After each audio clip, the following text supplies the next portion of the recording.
conquête de l'atmosphère n'était qu'une étape.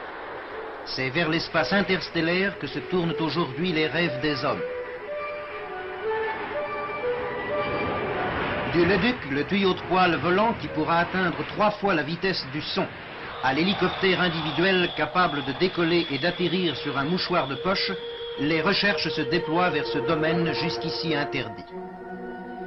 Qu'il s'agisse de soucoupes volantes dont les légendes emplissent les esprits, mais aussi dont les projets sont à l'étude, de fusées qui en sont au stade des essais journaliers, le monde de l'aviation moderne est parvenu au problème des espaces sidéraux et à l'astronautique.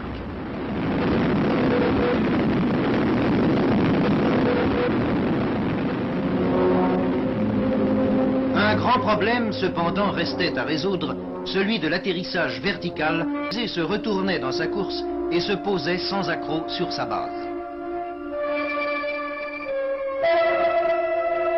Aujourd'hui, la réalité rejoint la fiction. Le voile vient de se lever sur les possibilités de cette machine extraordinaire qu'est l'ATAR volant.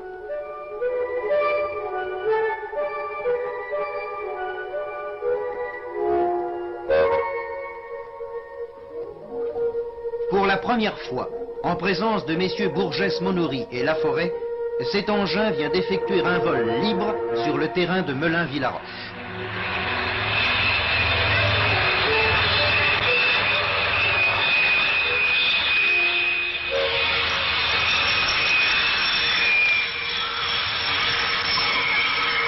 Il ne s'agit bien entendu ici que d'une forme intermédiaire de la future machine. Elle décollera donc verticalement, puis à l'altitude désirée, elle pivotera sur elle-même pour suivre sa route horizontalement et repivotera à nouveau pour l'atterrissage vertical. On augure que cet appareil pourra atteindre en 2 minutes l'altitude de 18 000 mètres et que sa vitesse sera théoriquement illimitée. On en est à ce stade où l'impossible d'hier devient le certain de demain, où la fiction s'insère dans la vie quotidienne. Et le voyage dans la Lune est peut-être maintenant pour après-demain.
LB 927 KS, Maison des Glaces Pourpres.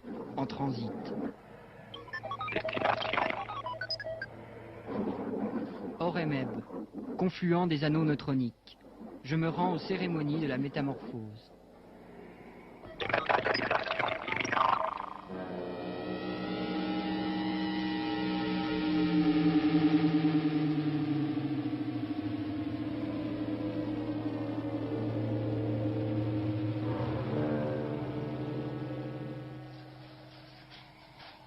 Cette créature, un chrysogome d'Avalon, vient de disparaître entre les lames du grand résonateur topologique d'Uria.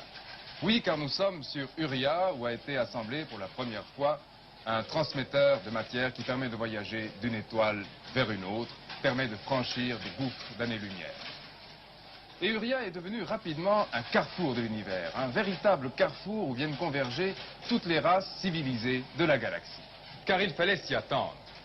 Notre galaxie regorge de vie. Plusieurs centaines de millions d'espèces différentes, disséminées sur plusieurs centaines de millions de mondes, le tout formant un ensemble extrêmement vaste, extrêmement complexe, mais au fond toujours harmonieux. Or, ces peuples civilisés sont nés un jour, ils se sont développés, certains d'entre eux ont disparu. C'est une histoire très longue qui a commencé, voici, plusieurs millions, voire plusieurs milliards d'années, et qui s'est développée sur plusieurs centaines de millions, voire plusieurs centaines de milliards d'années-lumière. Cette grande histoire, nous allons vous la raconter. Voici, pour la première fois, la grande histoire des extraterrestres.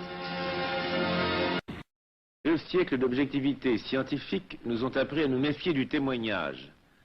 Les tribunaux sont pleins de témoins contradictoires qui racontent chacun à leur façon d'avoir été témoin. Comment une croyance peut-elle prendre naissance ? Sur quels on-dit peut-elle être fondée? Comment peuvent s'entremêler bonne foi ou mauvaise foi, réelle ou imaginaire?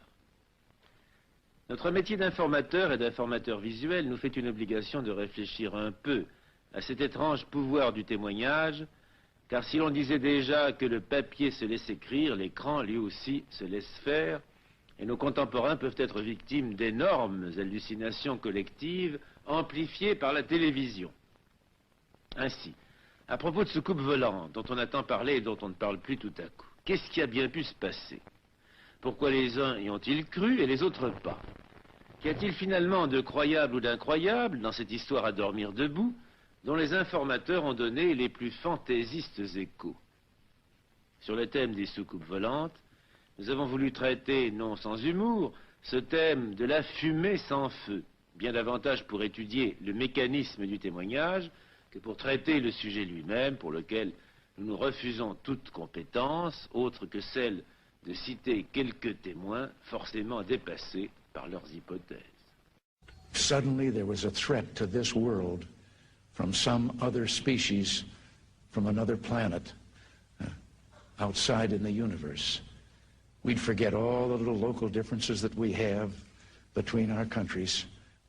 2 ans plus tard, le président Reagan fit les gros titres de la presse nationale en évoquant de nouveau les extraterrestres à l'Assemblée générale des Nations unies.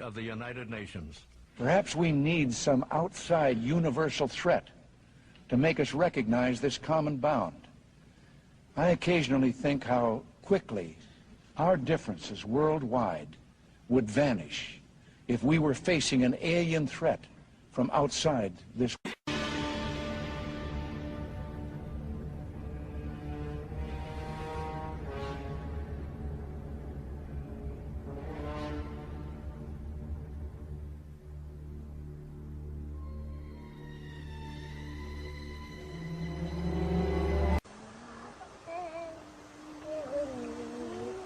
Alors, c'est quoi? Eh ben écoute, Jean, c'est foutre rien. C'est dans le ciel. Ouais. Ça bouge pas. Ouais. Vous voyez à Rennes aussi. Les étoiles, c'est pas rouge, les étoiles. Et franchement, on dirait un ovni, mon amour. Un ovni. Oh bah non, parce que c'est là tous les jours, alors. C'est quoi un ovni, maman? Ah, écoute, j'ai beau zoomer dessus, je vois pas d'en bas, je vois pas de pylône, je vois rien.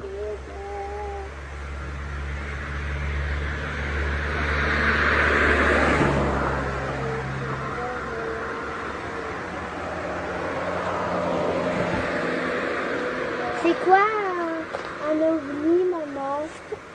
Et ces 2 petites boules, et ces 2 petites boules bien parallèles, enfin, qui sont bien en axe, C'est pas ça, Anaïs, Anaïs. C'est pas un hélicoptère. Non, c'est... Et je vois un petit... Alors attends, tu vas voir, c'est hallucinant.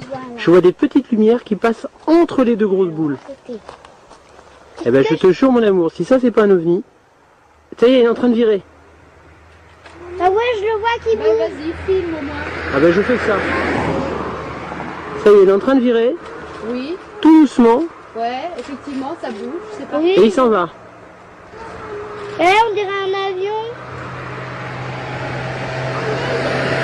Non, c'est une soucoupe volante. C'est un ovni ça. Oh bah dis donc, en stationnaire comme ça. Mon amour, je connais pas d'avions qui font du stationnaire. Et ce que je vois là, ça ressemble pas à un avion. Ouais. Et la mise au point, elle est en manuel. Attends, je reviens un petit peu en arrière. Et il a grimpé là. Et bah, il part Et il s'en va vers où là? à gauche, vers le... Je sais pas, ça monte en plus en hauteur. Hein. Les filles, ici, parce qu'il y a des voitures. Est-ce qu'il va passer au-dessus de nous à ton avis? Ah oui, peut-être. Non. Ou alors c'est un avion, mais alors je le trouve très bizarre comme avion. Ouais, c'est bizarre. Hein. Ah ouais, il y a deux boules. Qu'est-ce que c'est que ça? Triangle gros. Un triangle en...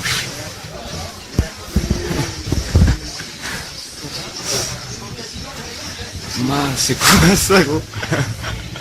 Regarde, ça avance en triangle. Ça avance en triangle gros. C'est quoi ça? Et il y en a un, s'est arrêté, Théma. C'est quoi ça, race? Oh, ça va. Bon, monsieur Calmette, vous êtes viticulteur à Montréal-Dôme et vous êtes arrivé à une histoire un peu ordinaire. Pendant 3 jours, vous avez vu ici des ovnis, des objets volants non identifiés. Racontez-nous un peu cette histoire, que s'est-il passé?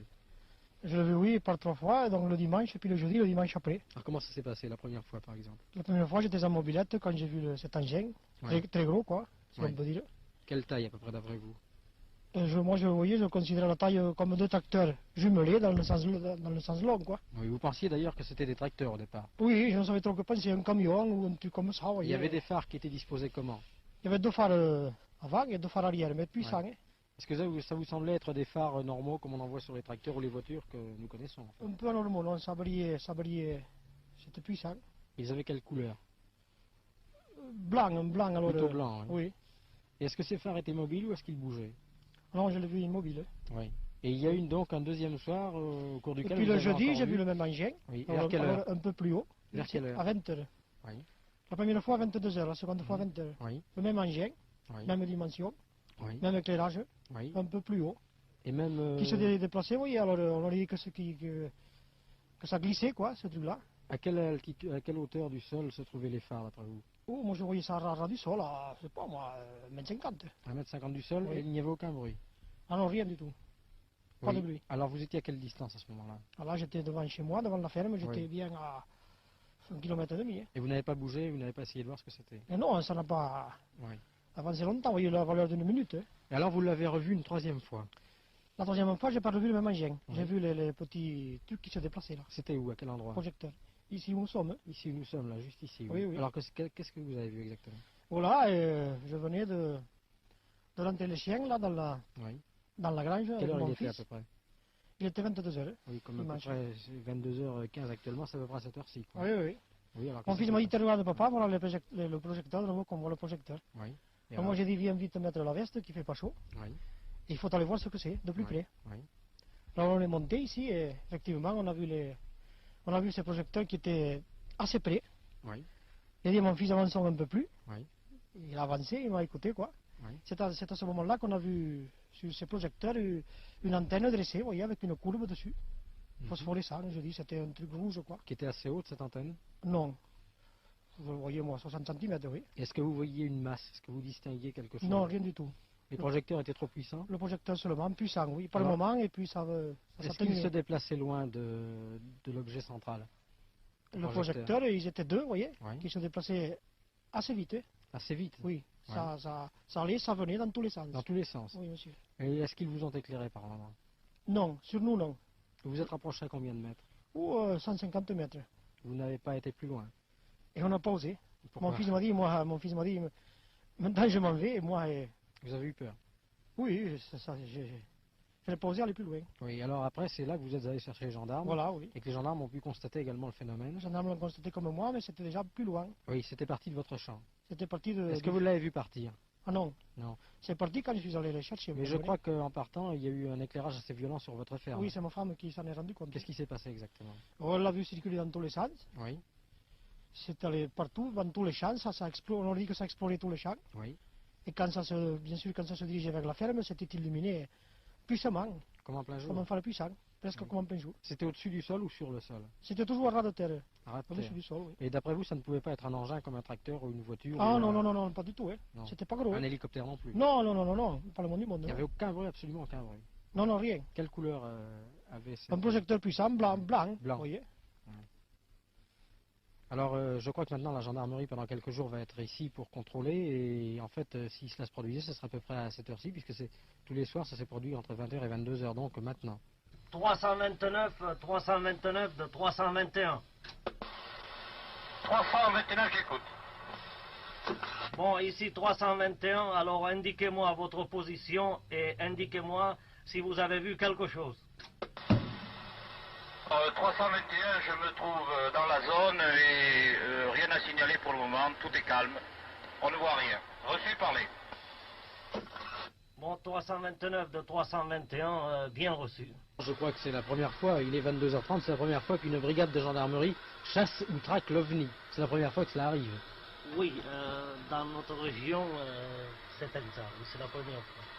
Vous allez rester là pendant plusieurs jours, c'est un dispositif particulier qui a été mis en place. Oui, c'est un dispositif particulier qui est mis en place tous les soirs, oui. Puisque c'est vers cette heure-là que ces objets se sont manifestés pendant 3 fois. Oui. Et c'est une mission quand même assez spéciale. C'est une mission assez spéciale, oui. Quelles sont vos impressions? Que pensez-vous de ce que l'on a vu ici? Ça, je n'ai pas trop d'impressions à donner, les impressions personnelles. Oui. Oui, de toute façon, il y a eu quelque chose qui s'est produit, quelque chose qui ne paraît pas normal. Oui. C'est à nous de le vérifier. Peut-être... Vous pensez que pendant ces quelques jours, puisqu'il est venu déjà 3 fois, ils sont venus 3 fois, en quelques jours, vous pensez qu'ils peuvent revenir encore certains soirs? Ah ben ça, on ne peut pas le savoir. Hein. Oui. Mais puisqu'ils sont venus 3 fois, peut-être ils reviendront, s'il y a île, savoir. Oui. Est-ce que vous avez reçu du renfort à la gendarmerie justement à cette occasion? Oui, nous avons du renfort de notre compagnie de Carcassonne là-bas, qui nous épaule là dans notre mission.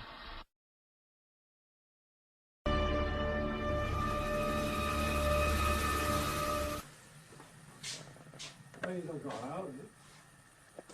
Il est encore là. Tu vois? Regarde comme il revient. Il vient droit dessus, là, non? L'appareil photo, il est où? Il est sur le plateau. Là-bas. J'ai rempli le plateau. Ah, mais elle est dans les WC. Oh, regarde! Il y a la nana qui se détache. La dame qui se détache, non? Oui! Il y en a un dessous. Oh, il y en a un qui s'est détaché. Il a fait un petit... Oh là là, il y en a un qui s'est détaché. Oh, c'est formidable. Oh non, c'est trop. Il a fait des petits... Oh, il y en a un qui est sorti.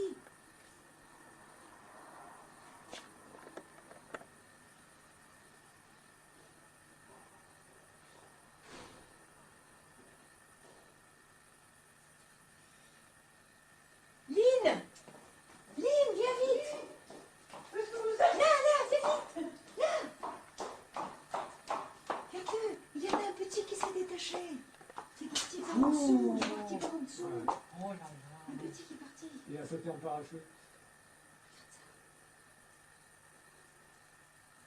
Oh, c'est trop. Là, à la caméra, je ne vois que 4 lumières. Ouais. Ça ne bouge pas, hein? Si, ça avance. Ça monte. Ça monte. Il y en a un petit qui est parti dans le dessous. Ah bon? Ah oui, ça monte.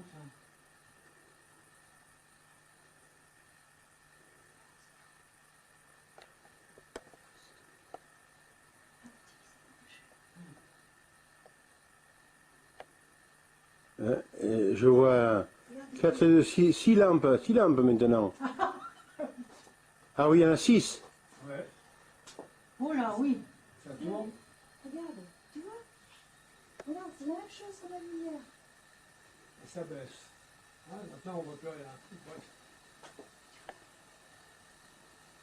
En fait, ils prennent la même trajectoire qu'hier soir, puisqu'ils viennent de ce côté, ils ont fait le tour et ils repartent.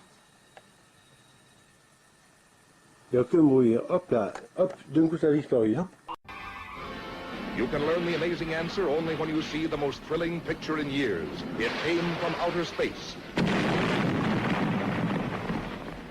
In the astonishing realism of 3 dimension, with objects coming right out of the screen, so real they almost touch you.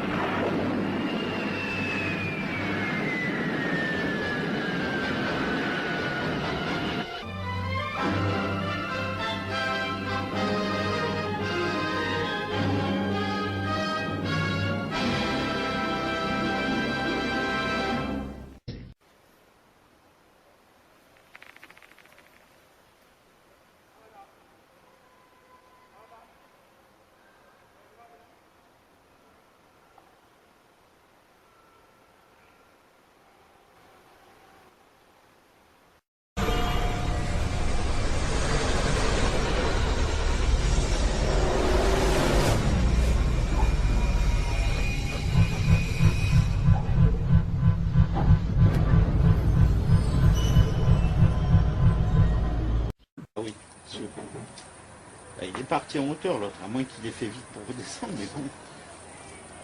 Il a coupé les moteurs. Regarde. C'est bizarre quoi, franchement. C'est très bizarre aussi quoi. Joli, hein?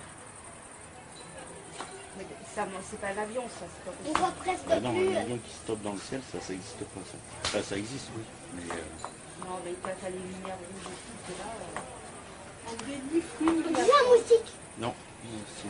C'est hallucinant, Jackie. Regarde, je suis sûr qu'il va venir à la même position que l'autre et il va faire pareil. Merci beaucoup. Merci. C'est un hélico. Mais non. Tu rigoles quoi, t'as vu la taille de la flamme qu'il y a? L'autre, il est monté, il a pris le voyait plus. Tiens, regarde, c'est un hélico, je l'agrandirai. Regarde. Il s'est arrêté sur place. Il est à 1 km au moins. Tu vois la taille de la flamme?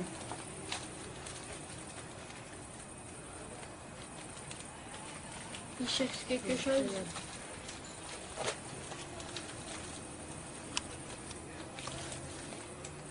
C'est nos amis les extraterrestres.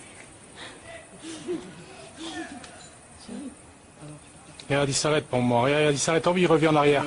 Regarde ce qu'il fait. Regarde. Regarde. Non, il va prendre la même position. Il prend la même position que l'autre, tu vas voir, et après il et va après, monter. il va monter en haut. Et il va y en avoir En un général, autre. tu montes en haut. Oui, mais il est monté à une Là-bas. vitesse. Il y en a un autre là-bas. Ah, il y en a un autre. Ah ouais. Putain, mais c'est quoi ces Encore trucs-là? Et il monte. On dirait des... Près de la montagne, tu le vois, Thierry? Ouais, je le vois. Bizarre. On est en Je train vais de te se mettre faire de envahir. la barbe, tu vas voir. Putain, j'y crois pas. Ouais, tu souris. Ouais. Ah ouais. Alors, Non, mais l'autre, il est monté direct au ciel, quoi. C'est fou. on en a deux. Regarde, l'autre, il est en train de monter, là. Il On accélère. voit presque plus. Il y a une chauve-souris, elle est passée vite. Il est en train de disparaître. Il y en a, Ouais, il y en a mais pas un monte autre là-bas? L'autre, il est Regarde monté. qui bouge. À moins que ce soit un avion. Non, là, c'est Un hélicoptère. l'autre, on le voit plus bien. Une chauve-souris. J'ai vu une C'est bon, chauve-souris Thierry, t'as tout filmé de assez, suite. hein? Non, mais c'est hallucinant, quoi. On le met sur Internet. Ouais, mais là, il voit rien, tu vois un point. Eh ben, qu'est-ce que tu vois d'habitude? Ouais, mais bon, je veux dire, c'est bon, quoi. C'est pas d'évolution. Il y a plein de chauves-souris la nuit. Moi, je les vois. Demain matin ni ce matin. Une chauve-souris encore. Encore une chauve-souris. Jean-Claude Bourret, grand voyageur devant les étoiles et devant les ovnis, vous avez poursuivi votre enquête passionnante en 4 volets maintenant, puisque vous venez de publier le 4e volet, c'est l'armée qui parle cette fois-ci. Alors cette armée qui parle, est-ce qu'elle révèle des secrets? Est-ce qu'elle en dit plus que ce que nous sachions déjà par l'intermédiaire des civils? Je crois que c'est évident et c'est surtout incontestable, car je ne suis pas un écrivain, dans ce livre en tout cas, je me contente de soumettre des documents à l'appréciation des lecteurs de bonne volonté qui feront l'effort intellectuel d'en prendre connaissance. Et je montre que dès 1942, c'est-à-dire dès le milieu de la Deuxième Guerre mondiale, au plus haut niveau américain, et quand je dis au plus haut niveau américain, je veux parler du président des États-Unis et du chef d'état-major général de l'armée des États-Unis, on était parfaitement au courant qu'il y avait des objets volants non identifiés que dans les rapports secrets que je publie, parce qu'ils viennent d'être déclassifiés, on appelle flying disc, disque volant. Alors, ces disques volants, ces objets volants, on en parle beaucoup, on parle de rencontres du second ou du troisième type. Au fond, toutes ces observations que vous décrivez, comment est-ce qu'elles se présentent et qu'est-ce qu'une rencontre du deuxième type ou du troisième type? Alors, je crois qu'il faut faire un tout petit peu de statistiques. Sur 100 témoins qui, la main sur le cœur, viennent nous voir en disant « j'ai vu un ovni », nous savons qu'il y en a 92% qui se trompent, qui confondent avec des satellites artificiels, avec des ballons-sondes, avec des phares d'atterrissage d'avions, etc. Mais il reste un petit résidu de 8% des cas environ pour lesquels nous n'avons aucune explication rationnelle. Et sur 100 témoins qui voient réellement un ovni, donc qui font partie de ces fameux 8% de la masse globale, il y en a 90% qui sont des témoins du premier type, 5% du deuxième type et 5% du troisième type. Alors qu'est-ce qu'une rencontre du premier, du deuxième ou du troisième type? Premier type, c'est observation à plus de 150 mètres sans autre témoignage, sans autre preuve que le témoignage lui-même. Rencontre du deuxième type à moins de 150 mètres avec des évidences physiques, c'est-à-dire des traces d'atterrissage, des photographies, des détections radar, etc. Et rencontre du premier type, atterrissage, avec observation d'êtres humanoïdes qui sont décrits par les témoins. Troisième type, c'est ça. Avec rencontre, donc, avec des êtres qui sont, d'après les témoins, descendus de ces mystérieux engins. Alors, j'ai lu avec intérêt qu'un sondage que vous aviez réalisé dans cet ouvrage montre que 90%, ou même peut-être plus, des Français croient à ces objets volants et croient surtout à leur réalité extraterrestre. Alors attention, c'est un sondage qui ne concerne que ceux qui s'intéressent aux objets volants non identifiés, c'est-à-dire ceux qui regardent votre émission, ceux qui lisent les livres sur les objets volants non identifiés. Mais il est intéressant de savoir quel est le pourcentage de Français qui croient aux ovnis en tant que manifestation extraterrestre. Eh bien, grâce à un sondage Sofres Le Pèlerin qui a été publié au mois de juin dernier, nous savons qu'il y a 25% des plus de 15 ans, c'est-à-dire plus de 10 millions de Français, qui croient aux objets volants non identifiés en tant que manifestation extraterrestre. Ce n'est pas du tout la preuve que ça existe, même s'il y en avait 100%, mais c'est quand même sociologiquement un pourcentage très significatif. Et qui a beaucoup augmenté depuis les années 50. Une dernière petite question, est-ce que vous avez eu la chance, vous, Jean-Claude Bourret, de voir un ovni quelque part? Non, je n'ai pas eu la chance de voir un ovni, mais j'espère ne pas mourir idiot et avant d'être 6 pieds sous terre, de faire moi aussi mon observation. Ce serait une juste récompense de tout mon travail. Très bien, ce sera peut-être le sujet de votre prochain ouvrage.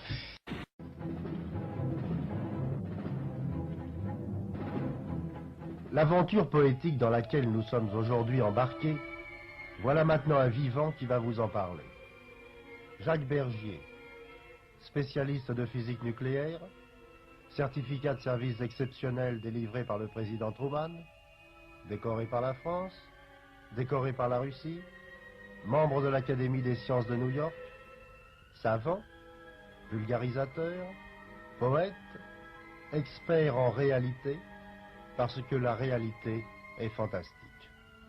Jacques Bergier, depuis 5 ou 6 ans que nous travaillons ensemble, je crois, vous n'avez jamais cessé de m'étonner par l'étendue et par la variété de vos connaissances. Vous êtes la plus grosse tête chercheuse que j'ai jamais rencontrée. Et des savants, des philosophes, des journalistes, des vulgarisateurs font appel constamment à l'énorme bibliothèque qu'il y a dans votre crâne. Pour enfoncer dans le texte, nous aussi, nous voudrions faire appel à vous. La question, notre question est celle-ci. Sommes-nous les seuls, nous autres terriens, à hanter l'univers? Sommes-nous les seules intelligences dans le cosmos? Une question préalable. Les Russes et les Américains sont-ils les seuls à pouvoir explorer l'univers? La France va rentrer en scène à l'acte 2 du grand drame astronautique. Les fusées, à mon avis, ont fait leur temps, ont atteint les limites de leurs possibilités. Elles sont trop lourdes, trop encombrantes, trop difficiles à manipuler. Elles subiront les mêmes sorts que les dirigeables. Il fut un temps où les dirigeables étaient le seul moyen de la conquête de l'air, où l'Allemagne mesurait sa puissance au nombre de ses pleins énormes dirigeables lourds qu'elle avait. Tout cela est passé. Pendant la guerre de 14-18, l'avion a chassé les dirigeables du ciel. C'est avec l'avion que Mermoz a franchi la cordillère des Andes. C'est un avion que Lindbergh a franchi l'Atlantique. Actuellement, on ne voyage plus dans les airs qu'un avion. La même chose attend la fusée. Des machines plus souples, utilisant l'électromagnétisme ou l'antigravitation, vont la remplacer. Et là, la France a un rôle extrêmement important à jouer. Pourquoi? Les Français ont avancé leurs recherches sur l'antigravitation? Oui, ils sont très nettement en avance sur le reste du monde. C'est ce qui s'est dégagé de la conférence qui a eu lieu cet été sur ces sujets à Royaumont. On a en France pas mal de résultats expérimentaux et on approche de l'invention d'une espèce de dynamo qui transformerait non plus les mouvements en électricité, mais les mouvements en électricité, puis en magnétisme, puis en antigravitation. Bergier, il y a un propos que l'on entend souvent, même parmi les intellectuels, même parmi les poètes. À quoi ça sert-il d'espérer voyager dans les astres? Restons sur la Terre, c'est beaucoup plus intéressant.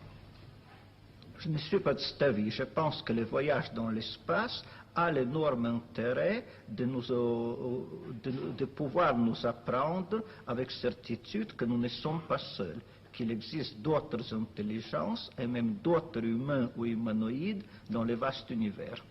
Il est donc pas absurde d'imaginer que sur d'autres planètes, il y a d'autres vies, peut-être d'autres hommes? À condition de ne pas penser aux planètes de notre système solaire. Pas sur Vénus, pas sur Mars, pas dans la Lune, encore moins dans Jupiter ou Saturne. Mais il y a d'excellentes raisons de croire qu'il existe dans notre Voie lactée pas moins de 10 millions de planètes ressemblant à la Terre. Même atmosphère, même gravitation. Mais s'il y a d'autres intelligences dans le monde, pourquoi ne nous auraient-elles pas fait signe? Elles nous ont probablement fait signe, encore faut-il comprendre leurs signaux. Ce programme de télévision sera certainement reçu dans 10, 20, 30 ans par d'autres intelligences. Mais comment les déchiffrer? Comment dans ce mélange de fréquences faire sortir des sons et des images? Est-ce que scientifiquement se pose la question de repérer des signes d'intelligence extérieure? L'université de Cornell à New York, sous la direction des professeurs Coxioni et Morrison, a un projet là-dessus. Ils comptent détecter dans les ondes qui nous viennent de l'espace des programmes de télévision, des signaux, des sons venant des planètes d'autres étoiles, venant d'autres hommes. Mais ces êtres humains ne sont-ils jamais venus jusqu'à la Terre? Eh bien, ils savent probablement que la Terre existe parce que leur télescope leur permet de repérer les perturbations qui sont causées dans le mouvement du Soleil par les planètes géantes Jupiter et Saturne. À partir de là, les mathématiques leur permettent de déduire que d'autres planètes comme la Terre existent. Très certainement, notre système a dû être traversé des centaines de fois par des fusées genre l'Unique 3 qui ont photographié notre Terre et qui ont ramené ces photos. Il y a une curieuse histoire de satellite de Mars. Oui, l'un des satellites de Mars, Phobos, a une histoire étrange. L'astronome Asav Hall qui l'a découvert avait déjà écrit à l'époque qu'il avait apparu soudainement et qu'il croyait qu'il était artificiel. Puis on avait oublié cette idée et l'année dernière, le russe Shklovsky a montré par des observations et des calculs que ce satellite est creux. Or, il n'existe pas, il ne peut pas exister, semble-t-il, de corps naturel creux. On pense donc que des êtres, martiens ou autres, ou des êtres d'ailleurs installés sur Mars, ont dans un passé lointain ramené à l'orbite de Mars un astéroïde et l'ont creusé pour y faire un immense laboratoire. Vous acceptez cette éventualité? La plupart des savants l'acceptent. Le dernier qui était contre Wilkins vient d'annoncer officiellement à la BBC qu'il était d'accord. Mais si ils ont photographié la Terre, s'ils l'ont approchée, cependant, ont-ils débarqué sur notre planète? Ont-ils vécu? Ce n'est pas exclu. Ce n'est pas exclu. Nous avons mis au point des peintures anti-radar, une machine recouverte d'une peinture anti-radar, débarquant la nuit et repartant la nuit pourrait rester tout à fait inaperçu. Pourquoi n'aurait-il pas laissé de traces alors? Ben, ils ont peut-être laissé des traces, mais ces traces, nous ne savons pas les reconnaître. Il y a les tectites, ces étranges billes de verre que l'on trouve un peu partout, notamment dans le désert du Rub al-Khali en Arabie, qui sont d'origine extraterrestre d'après leur composition chimique, mais qui pourtant sont en verre, qui n'ont pas l'air d'être des météorites. Maintenant, ne me faites pas dire ce que je n'ai pas dit. Je ne crois absolument pas aux soucoupes volantes. Ah, vous n'y croyez pas? Absolument pas. Pour moi, ça n'existe absolument pas. Et ces martiens à pattes qui débarquent et embrassent des gardes-barrières me laissent complètement froid. Mais par contre, il y a une autre expérience purement scientifique à laquelle je crois. Laquelle? Eh bien, un savant allemand, le docteur Konrad Lorenz de l'université de Tübingen, s'est fait passer pour un escargot et a vécu parmi les escargots, tous les autres escargots le prenant pour un escargot. Des dispositifs extrêmement simples, il a appris le langage qui consiste en des mouvements de cornes, il faisait des signes, les escargots s'approchaient de lui, tournaient autour de lui ou s'éloignaient, et tous ces escargots le prenaient pour un autre escargot. Eh bien, je me pose quelquefois la question, si une intelligence en avance sur nous ne peut pas en faire autant sur nous. Après tout, la chirurgie esthétique, ça existe, l'hypnotisme, ça existe. Que peuvent devenir ces techniques dans 1 million d'années? Alors vous imaginez la possibilité de la présence parmi nous d'habitants d'autres planètes? Vous allez jusque-là? Je vais jusque-là, et il arrive des choses curieuses dont on peut se demander si elles ne sont pas des espèces de tests d'intelligence que nous sommes posés, de même que nous posons des tests d'intelligence aux singes et aux chats. Il y a le fameux cas de Madame A. L'année dernière à Birmingham, une brave dame s'est représentée pour répondre à l'appel de la Croix-Rouge anglaise. On lui prit une pinte de son sang, on lui donna un bol de soupe chaude de 5 shillings et le répartit dans la nature. On examina le sang, ce n'était pas du sang humain. Il ne correspond à aucun des groupes sanguins. Il coagule toutes les variétés du sang humain, mais il ne coagule pas du sang des rats. On a fait des annonces pour que Madame A revienne. On a offert des sommes considérables. Madame A n'est jamais revenue. Madame A, c'est peut-être le nom Madame ailleurs. Oui, qui sait? C'est peut-être un test d'intelligence. Mais est-ce que vous pensez, est-ce que vous imaginez que des intelligences venues d'ailleurs et séjournant sur la Terre auraient aidé à créer des civilisations? Ce n'est pas exclu. Parce que vous admettez le thème des civilisations disparues, de grandes civilisations techniques avant l'histoire humaine. Ce n'est pas exclu. Dans une cave, dans le Boïstan, dans l'Inde, on voit les planètes Terre et Vénus représentées dans la position qu'elles occupaient il y a 11 000 ans, c'est daté par une carte du ciel, et reliées par des flèches. Des légendes hindoues parlent des seigneurs de Xi'an qui sont venus de la planète Vénus apportant le feu, l'arc et le marteau. Si les hommes vont bientôt dans Mars et qu'ils ne trouvent pas de vie, ils pourront peut-être trouver une vie disparue, peut-être des ruines de villes. Oui, ils trouveront peut-être des villes mortes. Cela veut dire donc que la vie a existé. Sommes-nous équipés pour aller la chercher plus loin, cette vie, dans d'autres planètes? Oui, nous sommes équipés d'ores et déjà pour envoyer hors du système solaire des fusées portant des caméras qui iraient jusqu'à une autre étoile et qui reviendraient en utilisant comme énergie d'abord celle du Soleil, puis celle d'une autre étoile. Des expériences de ce genre sont envisagées. C'est ce qu'on appelle l'expérience de la 3e vitesse cosmique. La première vitesse cosmique, c'est Sputnik. La deuxième, c'est l'unique. La troisième, 48,2 km la seconde, c'est hors du système solaire, vers des autres étoiles. Il y a une date pour ces premières expériences? Janvier-février 60. Janvier-février 60 pour envoyer des fusées hors du système solaire? Hors du système solaire. On a dit que l'homme ne résisterait pas au voyage dans une fusée interplanétaire pendant 10 ans de solitude dans la nuit cosmique. Oui, ça je n'y crois pas. J'ai vu au camp de concentration des hommes qui avaient résisté à 15 ans de Dachau, ce qui était nettement plus dur que n'importe quelle fusée cosmique. Oui, c'était sans espoir. Exactement. Tandis que là, il peut y avoir un grand espoir. Exactement. Dites-moi, Bergier, il y a encore une autre hypothèse, puisque vous admettez d'envisager toutes les hypothèses. On pourrait rêver aussi que la vie sur la Terre aurait été déposée par des êtres venus d'ailleurs.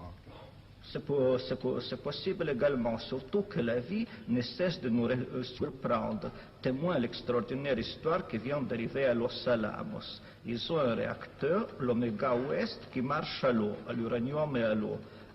Il y a un mois, en les regardant au périscope, ils ont aperçu que l'eau était trouble. On l'a retirée, on l'a regardée à distance sous le microscope et la télécaméra, et bien des pneumocoques qui avaient muté et avaient donné naissance à une autre race de pneumocoques qui vivent sous des intensités de radiation fantastiques, 500 000 fois la dose mortelle par l'homme. Si une telle chose est possible, n'importe quoi est possible.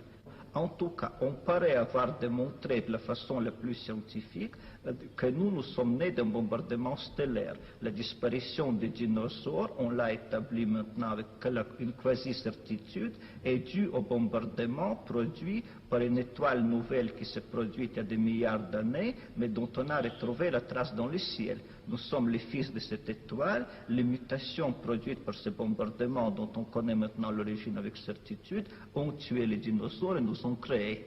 Nous sommes les fils d'une étoile, c'est une parole merveilleuse. Oui, et peut-être cette étoile était-elle manipulée par des intelligences, qui sait? Ça me rappelle une très très belle parole de notre ami, le biologiste Loren Nestlé. Le professeur Columbia. Le professeur à Columbia, et qui dans son dernier livre ose dire, lui aussi, sommes-nous venus d'ailleurs et sommes-nous en train de nous préparer à rentrer chez nous à l'aide de nos instruments.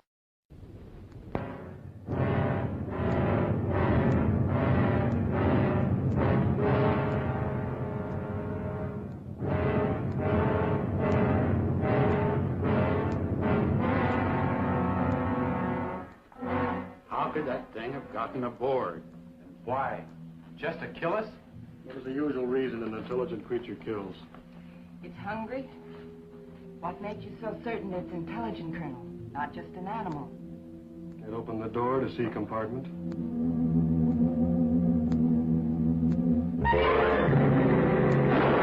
In the silent void of outer space, puny man matches his cunning against a monster from Mars running rampant, howling for all the flesh and blood on Earth.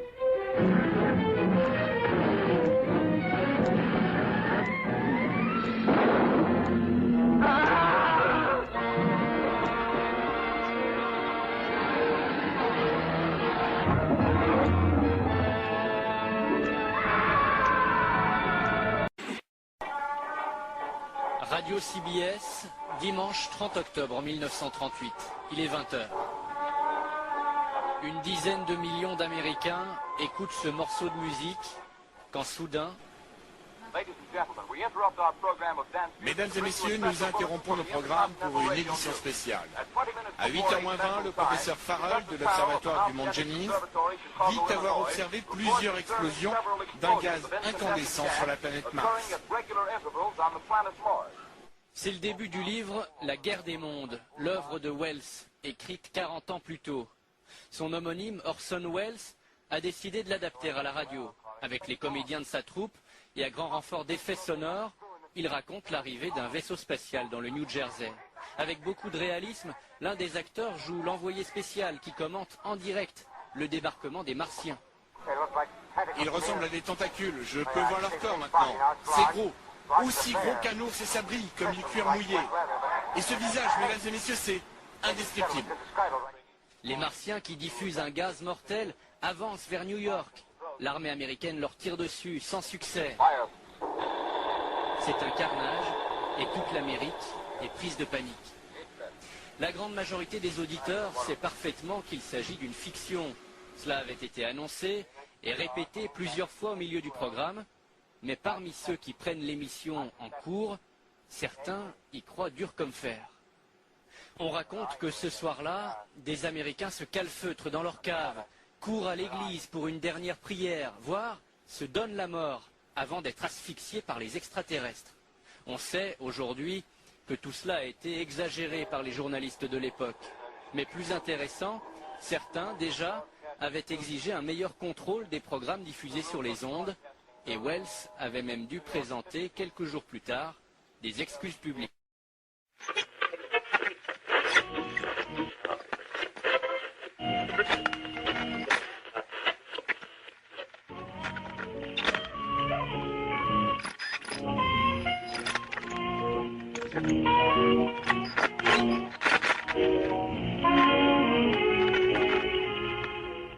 Chers auditeurs, nous interrompons notre programme pour un flash spécial du service intercontinental d'information.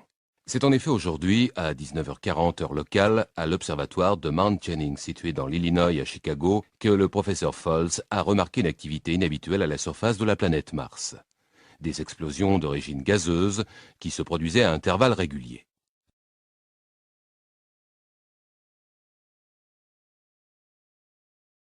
Un détail très important maintenant, mesdames, messieurs. Un détail que vous percevez peut-être en tendant l'oreille. Il s'agit d'un espèce de bourdonnement qui semble venir des tréfonds de l'objet. Peut-être que vous le distinguez. Et je vais tenter de m'approcher, de tendre mon micro pour que vous entendiez mieux. Voilà, je m'avance. Je me trouve à un peu plus de 10 mètres de l'objet là. Je pense que vous devriez l'entendre maintenant. Mesdames, messieurs, il se passe quelque chose. Oui, à la surface de l'objet, je vois se soulever ce qui ressemble à des plaques de tôle. Mais c'est incroyable, voici que l'extrémité du cylindre se dévisse. L'objet serait donc creux. Alors on peut se demander ce qu'il contient. Incroyable, extraordinaire, mesdames, messieurs, ce qui est en train de se passer ici. Une véritable première, mais attention, on dirait que quelqu'un est en train de sortir de l'objet. Quelqu'un, ou plutôt quelque chose. 2 disques lumineux apparaissent des profondeurs du cylindre. Cela ressemble à des yeux, peut-être un visage. Mon Dieu! Une sorte de tentacule vient d'émerger de l'obscurité. En voici une autre, et d'autres encore. Et voici le corps de la créature, c'est monstrueux. Elle possède à peu près la taille d'un ours et sa peau brille un peu comme du cuir mouillé. Et son visage, enfin, est-ce qu'on peut appeler ça un visage, mesdames, messieurs, tant il est effrayant. On y voit 2 yeux noirs qui vous hypnotisent comme ceux d'un serpent. Quant à la bouche, elle ressemble plutôt à une sorte de bec en forme de V. Et il en dégouline une sorte de bave. Et cette bouche, on la dirait, animée d'une vie propre. Elle frémit, elle est agitée de spasmes. Mais voici que la créature se redresse. La foule recule, terrifiée.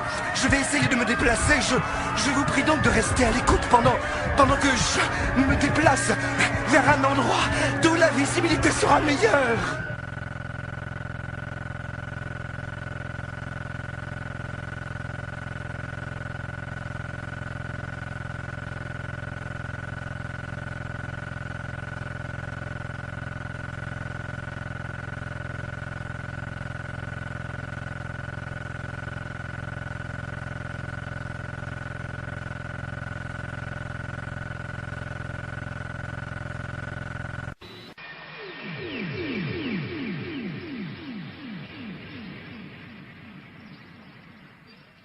Alors, tout de suite, Jimmy Gueux, comment réagit à chaud le spécialiste en ufologie que vous êtes?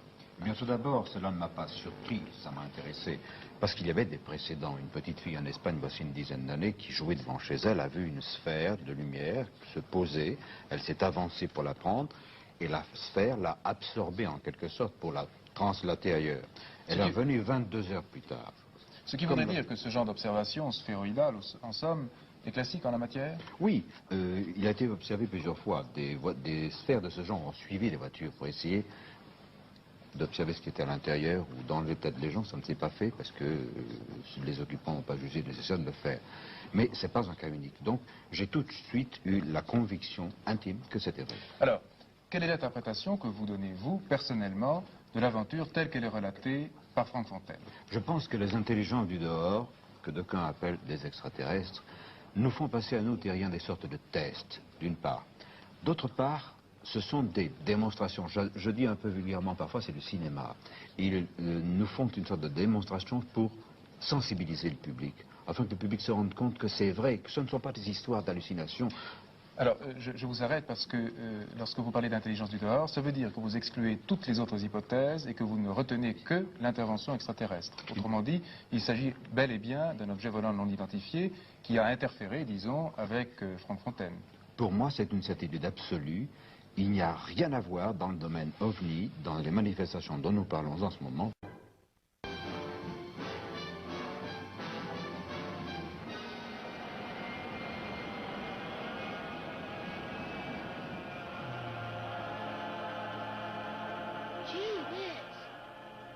Invaders from Mars. He saw them land from outer space. He saw them capture innocent people only to destroy.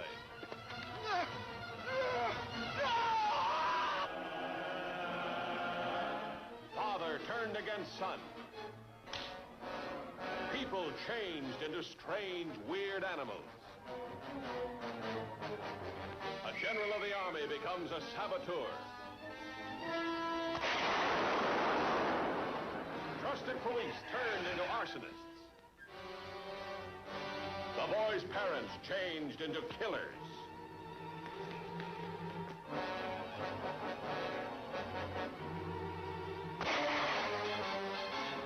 But nobody's getting anywhere out there. Nobody can locate anything. Anybody. The Martians. We've got to stop them. Invaders from Mars, capturing humans at will for their own sinister purposes, turning them into diabolical instruments of destruction.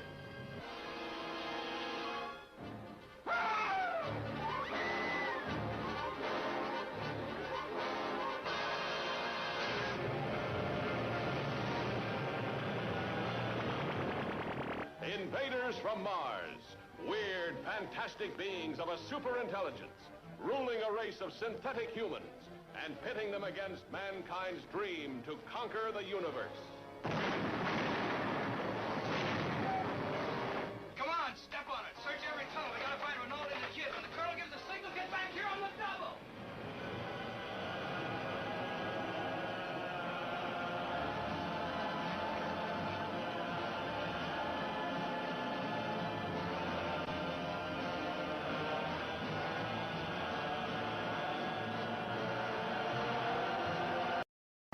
Hey, man. Hey, bro, what's up? What are you doing? I'm just checking out my new camera here. Where'd you get that? I don't know, you got it yesterday. It's pretty cool, ain't it? I like it. HD?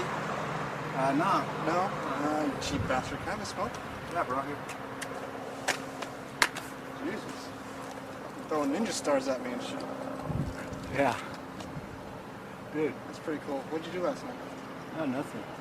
Is that what you're shooting? What the fuck What's is that? that? Look, look, look! What the hell is that? Well, that's not a plane. Shoot. Shit. It's coming over here. Let's hit that chick. Hey, Holy- hey, you! Hey, you! Hey! Look at Fucking what's thing coming in the over sky. here! Look, look, look! Oh, hurry! No! Over there, turn around! Run! Run! Run, hurry! Just toast!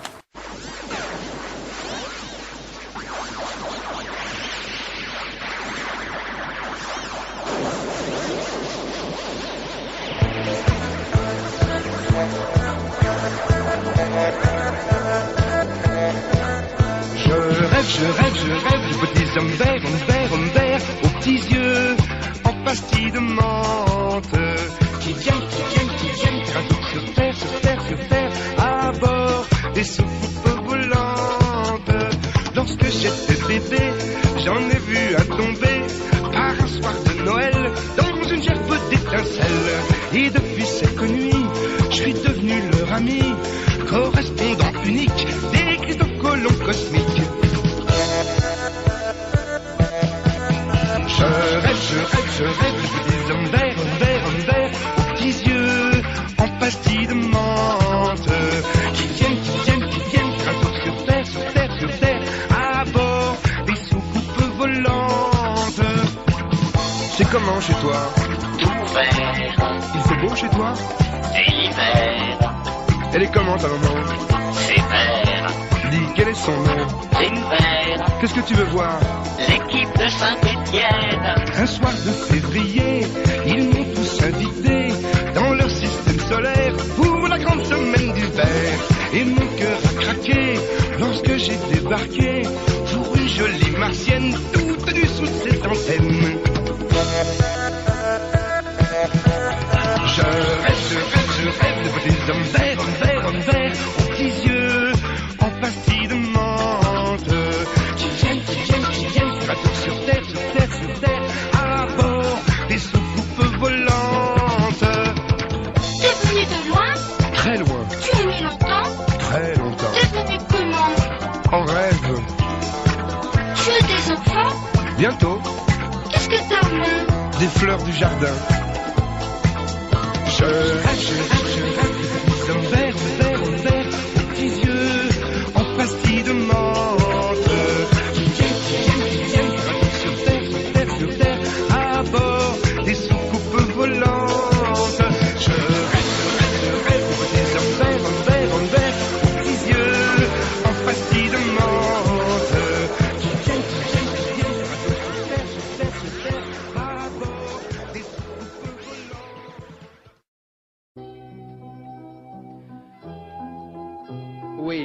N'en déplaise aux sceptiques, il se passe bien quelque chose et depuis longtemps. Et il est à présent bien difficile de nier la réalité du phénomène OVNI. Témoins oculaires, traces au sol, radars, tout contribue à confirmer son authenticité. J'ajoute que votre courrier prouve l'intérêt du téléspectateur, de l'auditeur envers lui. Mais sa complexité est telle que même les chercheurs se sentent désarmés, déconcertés. Alors il faut prospecter davantage et mieux, ce que font le GEPA, la SOBEPS, Lumière dans la nuit et de nombreux scientifiques. Pendant ce temps, les témoignages nouveaux viennent gonfler le dossier. On voit des ovnis au cours des 3 derniers mois, partout, à Douai, Calais, au Guatemala, au Nicaragua. Bref, question pratique, où en est-on aujourd'hui? Réponse: l'ufologie évolue grâce à des relevés scientifiques de plus en plus fréquents. D'autre part, les effets psychiques sur les témoins rapprochés font l'objet d'une attention nouvelle.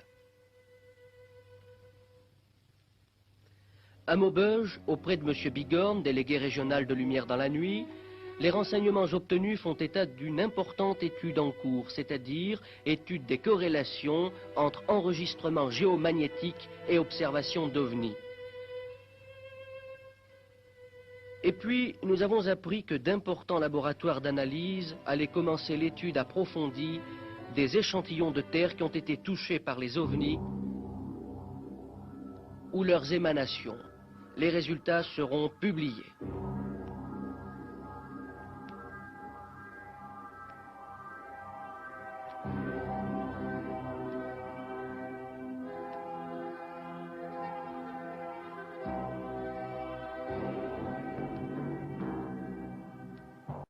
Vous m'avez coupé les cheveux assez courts, s'il vous Oh, plaît. madame, j'adore ça, donc soyez certaine Oh oui, parce que... que vous êtes tombée ou presque. Ils étaient tellement longs. Oui.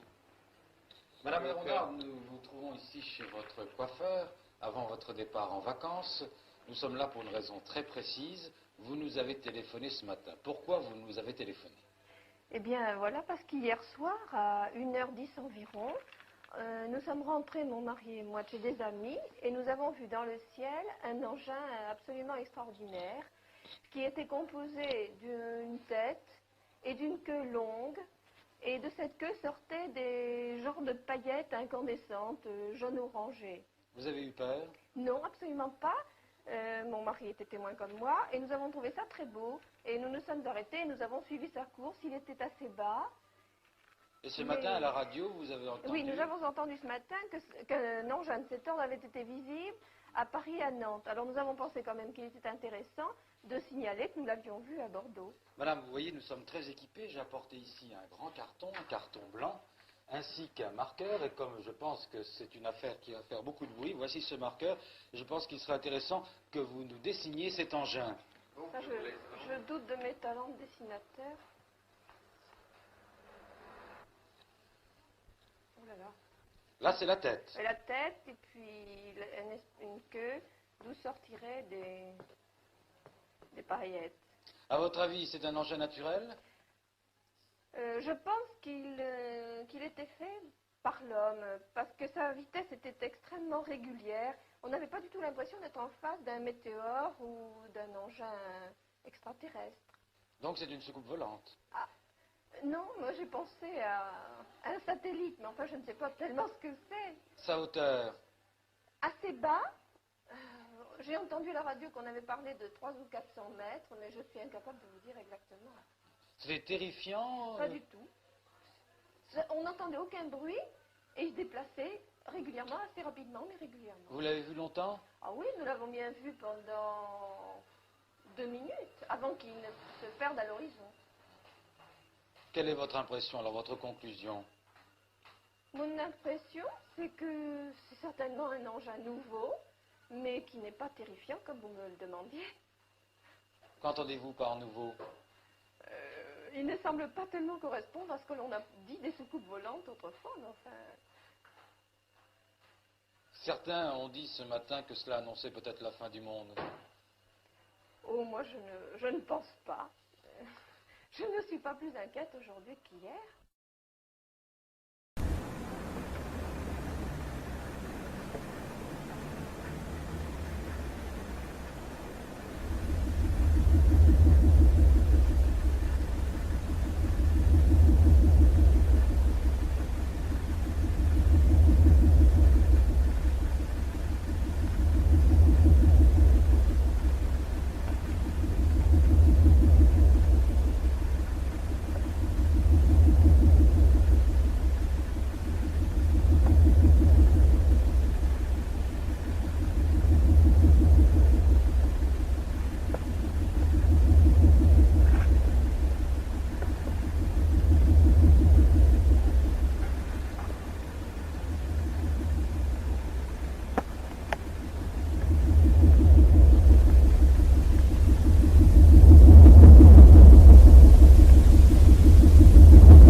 Cette soucoupe volante au-dessus de Paris, personne n'en a parlé.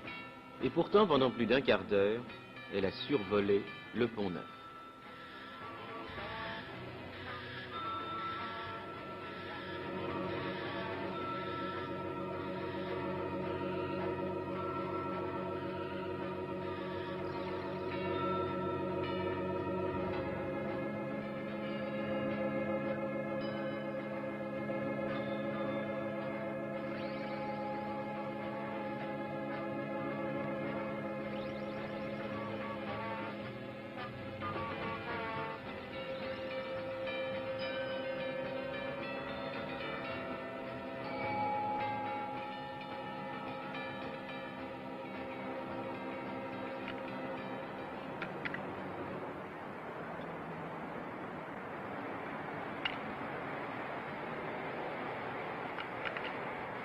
C'est vraiment idéal, vous voyez. Puis la soucoupe a atterri, et c'est un terrien flamand d'origine, France de Jeter, qui était au bout du fil, les pieds dans l'eau, ou presque. Comment avez-vous eu l'idée de faire des soucoupes volantes? Je fais depuis flamand. Et en Belgique, on joue énormément à faire monter des engins dans le ciel.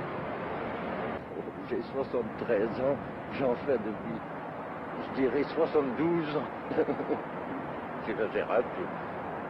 Mais en fait, depuis toujours.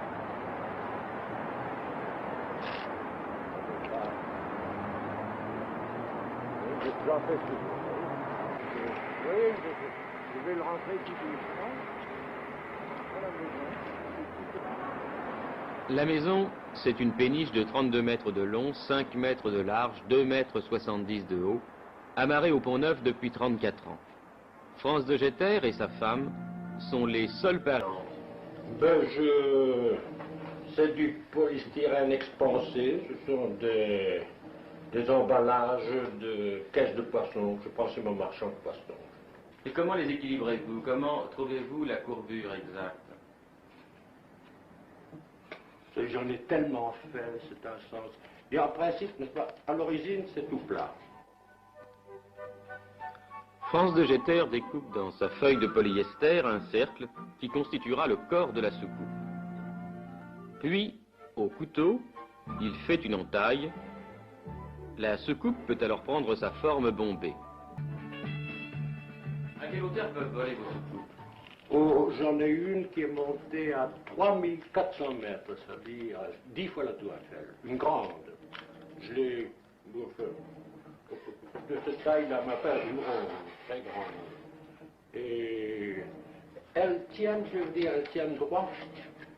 Voilà, parce que j'ai trouvé l'invention, en principe, c'est les deux dérives. Alors, vous voyez, dès que l'appareil veut aller par là, le vent appuie par là. Quand il a une tendance et par là, le vent l'adresse. C'est ça la grande. Et contrairement aux avions, toutes les commandes sont sous l'appareil. C'est pas parce que le vent. Si le fil casse, qu'est-ce qui se passe? Ah, ben il est perdu, il part. J'ai un jour perdu une soucoupe, ça se passait à Saint-Tropez, à Pamplonne exactement. J'avais un appareil qui était il n'était pas très haut, à 600 mètres. Et le fil a cassé.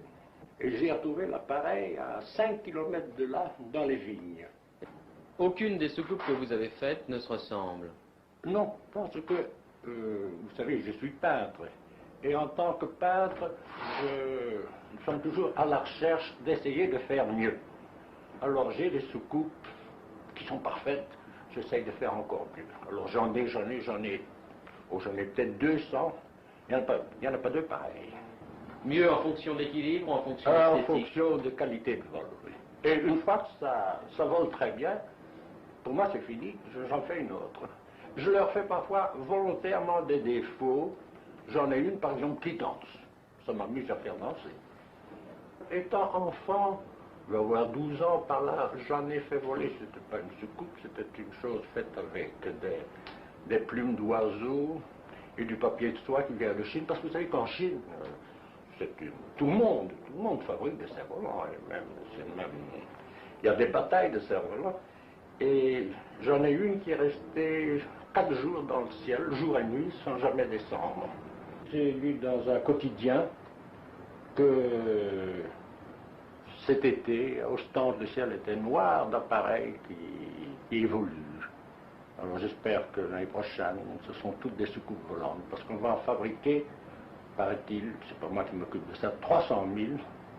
Et mon plus grand plaisir dans cette histoire, c'est que les gosses vont s'amuser.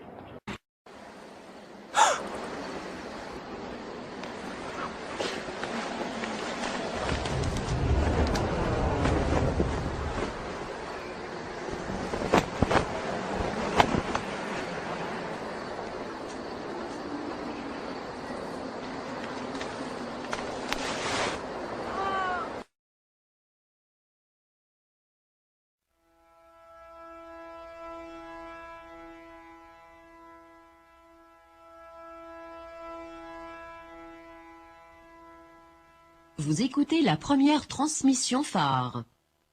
Peuple de France et francophones.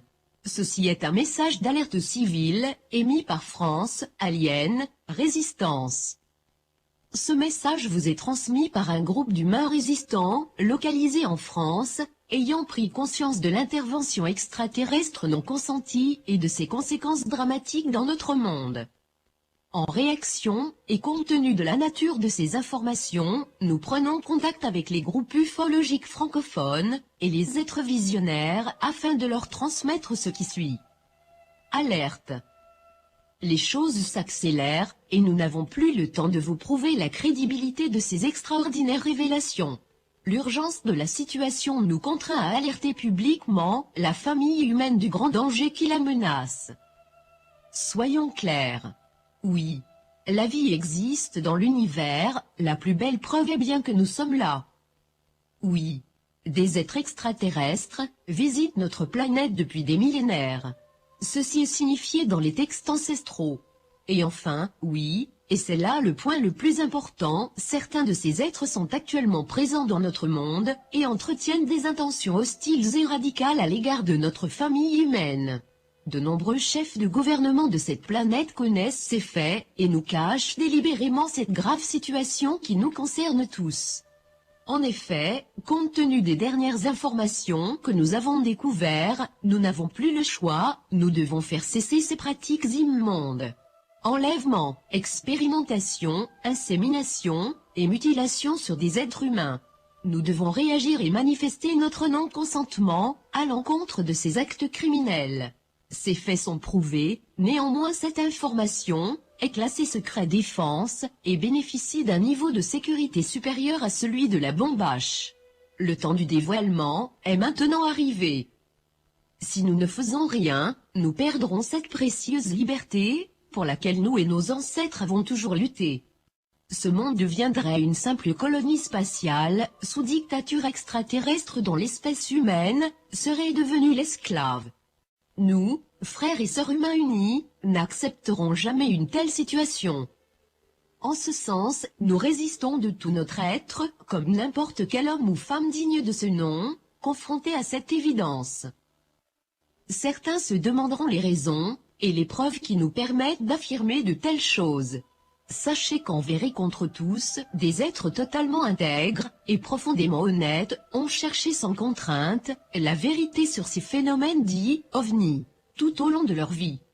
Il leur a fallu beaucoup de temps et de courage pour braver les épreuves et les ignorants qui dénient ce qu'ils ne parviennent pas à concevoir. Le document que vous écoutez aujourd'hui est une courte synthèse du résultat de leurs recherches. Nous tenons à manifester une pensée de reconnaissance et de gratitude à l'égard de nos frères et sœurs, connus et inconnus, qui ont parfois payé de leur vie le dévoilement de ces informations. La manière peut-être inhabituelle dont vous recevez ce message nous est imposée par l'essence même des révélations troublantes qui y sont dévoilées. C'est un des moyens détournés que nous avons trouvé pour alerter le peuple. Informez-vous sur ce sujet et cherchez par vous-même le sens d'une telle déclaration. Constatons la totale soumission des médias au pouvoir politico-économique, ne comptez pas sur eux pour vous informer de cette situation. Soit ils en sont totalement inconscients, soit ils sont à la botte du pouvoir qui ne souhaite pas que ces révélations vous soient faites. En effet, ces déclarations, si elles étaient fondées et elles le sont, les mettraient de fait dans une situation très difficile. Cet acte de dissimulation pouvant être considéré par certains comme une trahison et un crime contre l'humanité. Il ne nous paraît pas sain de cacher à l'humanité une grande nouvelle qui la touche si profondément dans sa globalité. On peut cacher un avion secret. Il est pour nous immoral de cacher à une humanité sa rencontre avec d'autres êtres de l'univers. C'est trop vital. Selon certaines sources d'information, il existerait un projet de révélation officielle, prescrit au plus haut niveau de nombreux États, et visant à la préparation progressive du peuple à la réalité de la présence extraterrestre dans ce monde. L'observation de notre environnement médiatique semble confirmer que ce projet est déjà en cours depuis de nombreuses années. Cependant, il est envisageable qu'une fois cette phase accomplie, s'ensuive l'annonce inopinée par certaines nations de contacts antécédents déjà établis avec ces êtres. Attention, si ces faits s'avéraient, et compte tenu des informations antérieures et explicites que nous dévoilons ici au grand jour, il pourrait s'agir d'une manœuvre définitive pour obtenir notre allégeance totale. Nous devons être très vigilants. Nous soutenons qu'un contact avec une civilisation extraplanétaire doit être soumis à débat et au consentement global du peuple de la Terre. Nous ne pouvons vous donner un lieu de ralliement, nous sommes tous et toutes seuls et responsables face à cette information incontournable. Ceux qui entendront et comprendront cette communication braveront leur peur et sauront quoi faire. Nous nous retrouverons sans doute. Nous sommes là.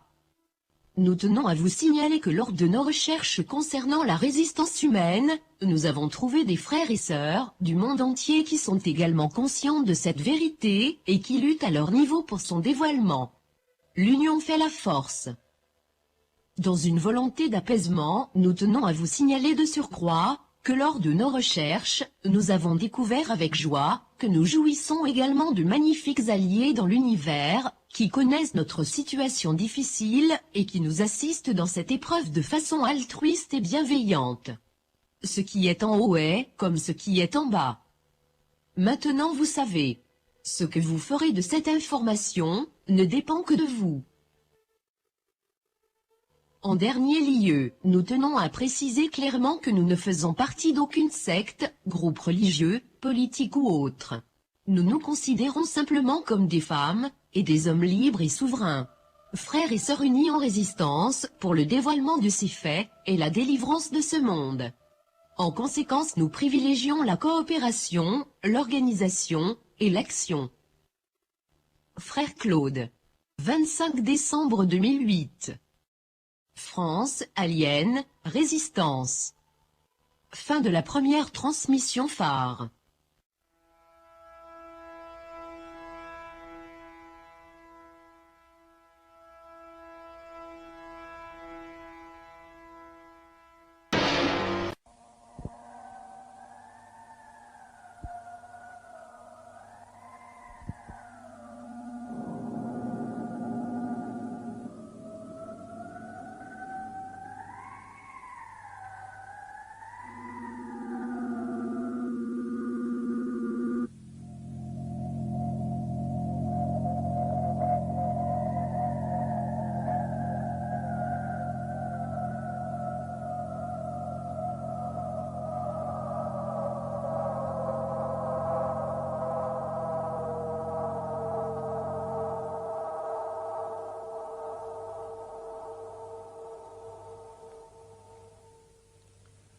En automne de l'année 1954, tout un bric-à-brac de cigares, soucoupes, disques, cloches, méduses, tuyaux, cornets de marrons et ballotins de papillotes envahit le ciel de notre Occident chrétien.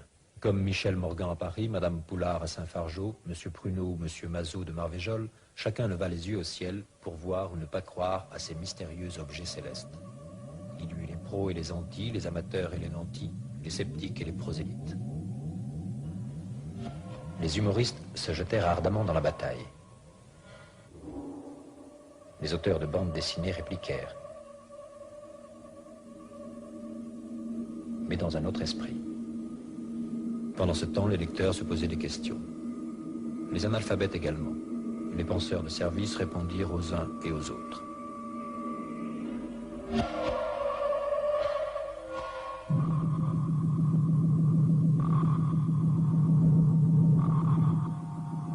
Le chauvinisme terrien ne manqua pas de se manifester.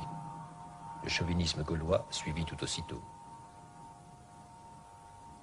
Les hypothèses les plus folles furent mises à feu, lancées et retournées l'espace d'une saison. 10 ans après ces apparitions intempestives, nous avons demandé à Aimé Michel, auteur de 2 ouvrages sur ce qu'il est convenu d'appeler désormais le phénomène des soucoupes volantes, de faire le point de nos connaissances, des doutes ou des hypothèses sérieuses qui ont été avancées au sujet de ces mystérieux objets célestes. A priori, plusieurs questions étaient à élucider. D'abord, s'il s'agissait d'engins, vraiment. La première hypothèse qu'on pouvait faire, c'est que c'était des engins russes ou des engins américains. Or, les performances établies par les soi-disant les prétendus engins étaient tellement extraordinaires, dépassaient tellement les performances réalisées par les engins russes et américains. Je vous rappelle qu'en 1954, on était 3 ans avant la naissance de l'ère astronautique, puisque les premiers Sputnik datent de 1957. Il dépassait tellement, dis-je, qu'on était en quelque sorte repoussé vers une troisième hypothèse, qui était celle de l'hypothèse extraterrestre. Et on était dès lors porté à interroger l'astrophysique. Or, que nous disait l'astrophysique à l'époque? On peut se demander si la masse de matière nécessaire pour faire une planète se trouve réunie partout. Eh bien, cette masse de matière dépend de la masse de l'étoile, puisqu'elle se forme dans un disque qui entoure l'étoile. Les soleils très petits, ceux qui sont moins d'un cinquième du volume de notre soleil, ceux-là ne peuvent pas avoir d'étoiles, de planètes capables de retenir leur atmosphère. D'un autre côté, les soleils trop gros, c'est-à-dire plus de 3 fois notre soleil, ont une vie tellement courte que la vie n'aurait pas le temps de se développer. Ils vivent que quelques dizaines de millions d'années. Dans les 200 milliards de soleils qui se trouvent ici sous forme de cette tache blanche, il y en a environ un tiers qui sont compris entre 1/5 et 3 fois la masse du soleil et qui sont donc propices à la vie. Parmi ceux qui sont propices à la vie quant à cette première condition, on peut se demander ceux qui ont effectivement des planètes. Eh bien, sur les 40 étoiles qui entourent la Terre, et qui sont assez proches pour qu'on puisse déceler la présence d'un système planétaire, il y en a 16 qui ont des planètes.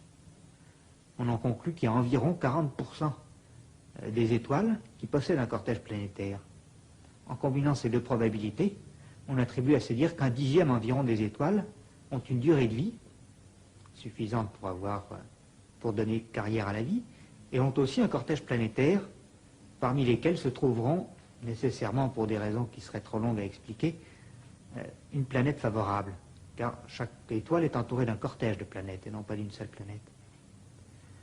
Il y a donc environ, dans cette tâche ici, 10 milliards de planètes qui sont favorables à la vie. Et chaque année, il se forme de nouvelles planètes. Il se forme de nouvelles planètes au rythme d'une tous les 5 ans, une planète habitable dans la galaxie. Mais comme il y a bien des milliards de galaxies, ça correspond chaque seconde à plusieurs centaines de mondes habitables qui sont formés. On a un peu l'impression, en considérant ceci, que tout l'univers est une machine à fabriquer des mondes habitables. Une fois que la vie a commencé à évoluer, il n'y a pas de raison décisive de penser qu'elle n'évoluera pas comme elle a évolué sur Terre, c'est-à-dire, dans les grandes lignes du moins, qu'elle donnera des organismes formés de cellules, des organismes de plus en plus complexes, assez complexes finalement pour porter une humanité pensante, ou un équivalent d'humanité. Voilà 3 ans, avait eu lieu une réunion très importante à Green Bank aux États-Unis, qui était présidée par un lauréat du prix Nobel, M. Melvin Calvin, qui est un chimiste. Il y avait eu une grande discussion pour savoir comment on pourrait logiquement tenter d'entrer en communication avec d'éventuels êtres pensants qui se trouveraient dans d'autres régions de l'univers, y compris hors de notre galaxie. Et Melvin Kelvin avait proposé alors un langage intergalactique qui pourrait être compris et qui était fondé sur les mathématiques. On a donc construit ce radiotélescope de Green Bank en améliorant ses performances, puisque maintenant sa portée va être allongée jusqu'à 1000 années de lumière, c'est-à-dire 10 millions de milliards de kilomètres. Récemment, dans une revue scientifique américaine Science, un grand savant qui s'appelle Agassiz, qui est de l'université Harvard, a soulevé des objections à ce projet. En admettant, dit Agassiz, que nos correspondants se trouvent à moitié chemin de la portée du radiotélescope de Green Bank, c'est-à-dire 500 années de lumière, il faudrait attendre, dans le meilleur des cas, 1000 ans pour obtenir un accusé de réception. Ce qui fait que les hommes de notre génération ne sauront jamais s'ils ont oui ou non parlé dans le vide. Quant à nos héritiers, ils risquent fort d'oublier cette tentative de dialogue cosmique et de ne pas se préoccuper d'organiser un guet permanent pour recevoir l'accusé de réception. Il apparaît que tout compte fait, cette tentative et les autres pour retrouver ou pour découvrir la présence d'êtres pensant ailleurs que dans notre propre sphère biologique est vouée à l'insuccès. C'est très dommage, mais est-ce une raison pour refuser l'entreprise qui consisterait à rechercher ou le dialogue ou des traces d'autres civilisations sur notre planète même? Je ne crois pas que ce serait là une attitude scientifique. Kazantsev a ébranlé la sérénité scientifique pour la première fois en attribuant à l'explosion du 30 juin 1908 de la fameuse météorite de la Tungunskaya un caractère tout à fait extraordinaire. C'était pour lui un vaisseau propulsé par l'énergie atomique qui s'était trouvé en difficulté au voisinage de la Terre et avait explosé. On n'a donné ni tort ni raison à Kazantsev, en dépit de très nombreuses expéditions scientifiques qui ont été organisées, mais néanmoins, il semble bien qu'on n'a pas eu affaire là à la chute banale d'une météorite géante comme cela s'était produit lorsqu'a été creusée l'excavation du météore-cratère dans l'Arizona aux États-Unis. Des témoignages scientifiques par la suite ont également attiré l'attention de Kazantsev et d'un certain nombre d'autres chercheurs sur des monuments de la période protohistorique, comme la terrasse de Baalbek, comme dans une période plus récente mais toujours protohistorique, les gravures rupestres de Tassili, et puis aussi sur cette fameuse porte de Tiahuanaco qui, en Amérique du Sud, semble reproduire le détail du calendrier vénusien tel qu'il aurait été calculé et attribuant à l'année vénusienne une durée de 220 jours. L'ennui, lorsqu'on regarde tous ces divers éléments, c'est que, comme l'on dit très vulgairement, il y a à boire et à manger. En fait, on ne trouve jamais un document irréfutable. Terriens interviennent. Nous vous informons d'une nouvelle grave. Notre planète serait envahie par des extraterrestres appauvris, surnommés les petits gris.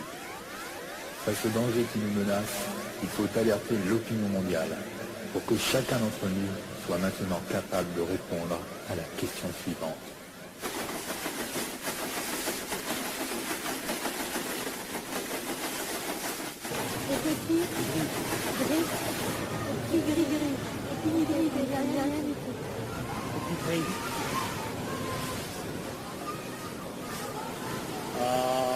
Le petit gris. Une grille qui empêche de passer les champs, les chiens et tout ça. Le petit gris. Le petit gris. Alors là, très bonne question. J'en sais rien. Pour les petits escargots. C'est très bon, ça se mange, c'est les champignons, les petits gris. C'est délicieux. Comment les petits gris? Les potins en fer. Il y a le tabac, la cigarette, un petit gris. Devant cette triste ignorance du public sur cet incroyable événement, nous avons rencontré un homme qui a accepté de témoigner devant la caméra. Les petits gris, vous voulez savoir ce que c'est? Alors suivez-moi. Mon nom est Jimmy Gueux. Je suis écrivain, mais je suis également ufologue. Ufologue, ça vient de UFO, Unidentified Flying Object, objet volant non identifié. Alors j'étudie ces engins depuis plus de 40 ans, ainsi que leurs occupants à partir des innombrables témoignages qui me parviennent de tous les coins du monde. Ce qui nous préoccupe surtout aujourd'hui, c'est l'affaire des Tigris, une affaire très dramatique, puisqu'il s'agit d'êtres venus d'ailleurs installés sur notre planète. Nous entrons dans la décennie de tous les dangers, c'est vrai. Il faut s'y préparer. En 39-40, les Allemands ont fait chez nous, il y a eu d'autres invasions. Il fallait se préparer. Alors que sont-ils venus faire, ces petits gris, ces shortwaves, sur la Terre? Pas du tourisme. Ils sont venus berner les autorités américaines et ensuite celles d'autres pays où ils ont installé des bases souterraines. Ils sont venus avec des intentions particulières. Ils seraient victimes, je parle au conditionnel, d'une carence au plan enzymatique, c'est-à-dire qu'ils auraient besoin d'une enzyme que nous, les mammifères supérieurs, et que les bovins possèdent aussi. Alors en somme, nous serions peut-être pas leur garde à manger, mais quelque chose de ce genre-là. Ces êtres, il y a plusieurs espèces. Il doit y avoir 3 ou 4 espèces qui occupent les bases, dont une un peu plus grande qu'on appelle les oranges, parce qu'ils ont la peau orangée. Et puis, il y a une grande quantité d'espèces diverses qui semblent s'intéresser à notre planète, qui gravitent autour de nous, qui interfèrent, certains parfaitement inouïs, sont travaillent avec un certain nombre de terribles. Vous savez que, avec Valo, le vrai peut quelquefois n'être pas vraisemblable. Sachez que ce que je vous dis là, ce n'est pas garanti sur facture, c'est certain. Mais j'ai la conviction, par expérience, par habitude des enquêtes, que c'est vrai. Je voudrais vous parler d'un scientifique qui est sérieux, qui a vécu sur la Terre, qui a des compétences que je n'ai pas, qui a vécu au Nouveau-Mexique, à Albuquerque, et qui a fait une extraordinaire observation à Dulce. C'est dans le nord-ouest de l'État du Nouveau-Mexique. C'est Jean-François Gilles. Et ça s'est passé quand, cette observation? 23 octobre 88. Et qu'est-ce que tu as vu? Comment ça s'est passé? Bon, c'est juste une lumière nocturne dans la classification de l'ANET. L'objet est venu du sud, pratiquement en droite ligne, sud-nord, et il a illuminé une partie du ciel pendant quelques secondes, 5 à 6 secondes. La luminosité a beaucoup augmenté, c'est en pleine nuit, et tout d'un coup, cette espèce de fleur de lumière s'est repliée sur elle-même, on n'a plus rien vu. Bon, ce n'est pas une observation extrêmement spectaculaire en elle-même, mais c'est la preuve que nous avons, parce qu'en général, un ovni, ça ne reste pas. Tandis qu'une carcasse animale, ça reste. Et là, c'est des bestiaux, en général des vaches et des taureaux aussi, et surtout des vaches, bien sûr, il y en a plus, qu'on retrouve mutilés, la langue, les organes sexuels, en particulier aussi le sang manque complètement. Malheureusement, ces mutilations ne concernent pas seulement le bétail, les animaux, mais nous avons des cas de mutilation humaine. Et j'ai personnellement rencontré un autre policier d'un autre État, l'État d'Idaho, dans le nord-ouest américain, qui a tenu dans ses bras le cadavre d'un mutilé humain. Il y a eu une campagne d'éducation publique dont la manifestation la plus visible a été à la fin des années 70 le film Rencontre rapprochée du troisième type de Spielberg. Et apparemment, d'après nos sources, sur ces entrefaits, le gouvernement clandestin s'est apparu qu'il avait fait fausse route, donc on a fait un virage à 180 degrés, et 1 an ou 2 ans après, les gens du cinéma nous diront, on a eu Alien, qui ne parle pas du tout de gentils extraterrestres, mais au contraire d'un horrible monstre prédateur. Dans le futur, tant qu'il n'y aura pas une prise de conscience plus grande du public, il ne faut pas espérer grand-chose. Il y a des tas de scénarios possibles, du plus pessimiste au plus optimiste. Il faut rappeler que dans le cosmos, il n'y a certainement pas que des espèces hostiles, il y a des êtres qui sont certainement favorables. Quant aux moyens, apparemment, les gouvernements ou des très petits noyaux dans les gouvernements ont décidé de prendre sur eux toute la responsabilité de la décision. Ça pose le problème de l'avenir de la démocratie. Tu as raison, la situation est sérieuse, grave, mais je crois que nous devons avoir quand même confiance. Et nous pouvons nous dire que la force soit avec nous et avec ceux qui nous regardent. Semper Fidelis. Absolument.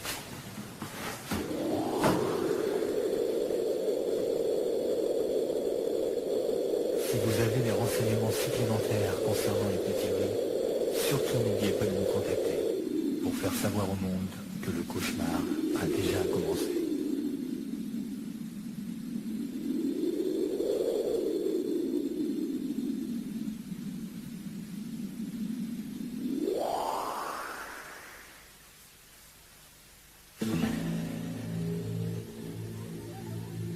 Alerte rouge. Les terriens parlent aux terriens. Il est temps de lever la tête, il est temps d'ouvrir les yeux. Notre triste planète attend le retour des dieux. Nous avons saisi le message de leur rendez-vous répété. Chevaliers de lumière, vos enfants sont fatigués. Ici on tue, on se déchire, la terre est un étrange navire.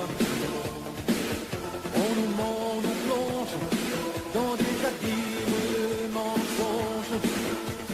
Guerre média crache ton ombre pour mieux nous aveugler. Crache, crache, tu te bras, un jour cracher la vérité. The most important thing from my point of view, and not from the public point of view, but from my own diagnostic point of view, is they describe these experiences or these events like a person talks about something that has happened to them. And when you're talking with a psychotic who's telling you something and it's a delusion and you feel that it really didn't happen, I can tell. I mean, I know this is something that person wants me to believe, or they're frightened, or they're distorting reality in some way. There's nothing like that here. These are people of sound mind, by and large, telling me something that's very, they know that I might think they're crazy, and so they're a little concerned about telling me, and they're very full of questioning themselves and doubt, and I mean, and then they describe something very real and intense, a light or something happened to their body, or it's the whole quality of the way they talk about it is the way a person talks about experience that happened to them. Yeah, well, there are specific aspects of the mental status for each condition. Schizophrenia, for instance, the person is not just, they don't just have a single idea that is strange. Their whole way of relating to you is they tend to be withdrawn or don't relate well. There are other things they believe. There's a whole, if it's a paranoid schizophrenia, they have a whole system of belief of how people are persecuting them. It invades their whole life. They usually are pretty convinced their ideas are right, so there's a quality often of trying to convince you of something. These people is completely different. They are quite aware that this goes against what other people are likely to believe. They don't particularly believe it. It's not about believing it. They've had an experience which is troubling, and they're not interested in persuading anybody of their ideas, not at all, which schizophrenics would generally be quite clear that what they were telling you was true and wanting you to think it and feeling persecuted. They don't feel persecuted. They may have had some disturbing experiences, but they don't have a set of persecutory ideas. And by and large, they're healthy people who have jobs and families and relate well. I mean, you've talked with a few of them now, and you see there's nothing about them that feels particularly unusual. And more and more our criteria for psychosis or schizophrenia has to do with the quality of the way a person relates to other people. And these people relate very well, like Karn. And so there's just nothing about it that's like psychosis, really, except they're having ideas which are not supposed to be possible according to the mainstream worldview. But and if you want to define psychosis as somebody who has ideas that don't go along with the mainstream worldview, then anybody that, I mean, that's what the Soviet system tried to do for a while. If anybody was a dissident, right, then they say, well, a dissident is not falling in line with the dominant Marxist philosophy, and therefore they tried to put some of them in mental hospitals. Now, if you want to define anyone who has a point of view different from the dominant paradigm as psychosis, which we're getting, in some ways, we're almost getting to the point in this culture where we do this, then okay. But in a free society, there's not a hint that these people are mentally disturbed.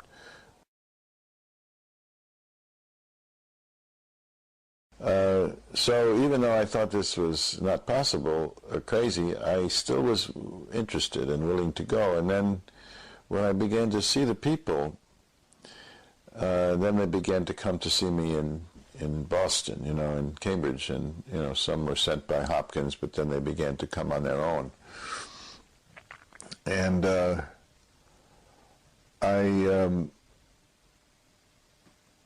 mean, you've heard me say this before, but when I would evaluate them, they were not suffering from, by and large, there was no mental illness involved.